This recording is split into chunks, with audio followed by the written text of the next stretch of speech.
அதான் நானு யாராவது ஏதாவது சொல்லிட்டாங்க இந்த மாதிரி குழந்தை இல்லை இப்படி எல்லாம் இப்படி காதுபடவே பேசுறாங்கன்னா அம்மாட்ட வந்து சொல்லுவேன்.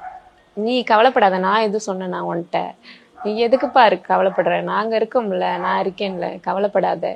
கடவுள் கொடுத்தா கொடுக்கட்டும், கொடுக்காட்டி இருக்கட்டும், குழந்தை இருந்தா என்ன இல்லாட்டி என்ன, எதை நினைச்சு நீ கவலைப்படாத, நீ நல்லா எதையும் நினைக்காம இருந்தாதான் நீ நல்லா இருப்பேன்னு சொல்லுவாங்க. ஏன்னா நீங்க ஆரம்பத்துல தனியா இருந்து அதுக்கப்புறம் ஒரு குடும்பத்துக்குள்ள வரும்பொழுது தயக்கம், ஃபர்ஸ்ட் ஒரு தயக்கம் இருந்திருக்கும். ஓகே நம்ம இதை பண்ணலாமா வேணாமா, கேட்கலாமா வேணாமா, அந்த தயக்கம் இருந்துச்சா இல்ல அதை உடைச்சிட்டாங்களா ஆரம்பத்திலே? ஆரம்பத்திலே உடைச்சிட்டாங்க சார். ஏன்னா இவங்களோட நாத்தனாரோட பொண்ணு வந்து என் ஃப்ரெண்டுனால எல்லாத்திலயுமே நான் உரிமையா எல்லாமே பண்ணுவேன். அதனால எனக்கு ஒண்ணுமே தெரியும். என்னோட ஃபேமிலியாவே நான் பாதுகாப்பா அதை நான் உணர்ந்தேன். எனக்கு சேஃபா நான் அந்த குடும்பத்தை உணர்ந்தேன். எனக்கு ஏத்த குடும்பமா நான் நினைச்சுக்கிட்டேன்.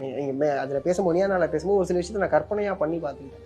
ஏன்னா நான் சுடுகாட்டுக்கு போய் உட்கார்ந்துருவேன், என்னாடி அவங்களை மறக்க முடியாது. ஸோ இவ்வளவு விஷயங்கள் நீங்க சொல்லும் போது அப்ப உங்களுக்கு அம்மா சப்போர்ட்டா இருந்திருப்பாங்க, ப்ளஸ் இவங்க உங்களுடைய கணவர் எந்த அளவுக்கு அந்த இடத்துல சப்போர்ட்டா இருந்தாங்க? அவங்களுக்கெல்லாம் தெரியாது சார், நான் அப்படி பண்றது அப்படி போறது வர்றதெல்லாம் தெரியாது. அப்பெல்லாம் இவங்களோட நான் பேசக்கூட மாட்டேன். நான் இருந்தாவே வீட்டுக்குள்ளே வரமாட்டாங்க.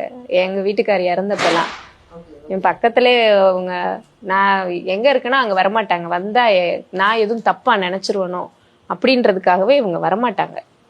தோட்டத்துக்கு போயிருவாங்க, ஃப்ரெண்டோட எங்கேயாவது போயிருவாங்க, வேலைக்கே போகாட்டி எங்கேயாவது சுத்த போயிருவாங்க, அந்த மாதிரி எல்லாம் இருப்பாங்க.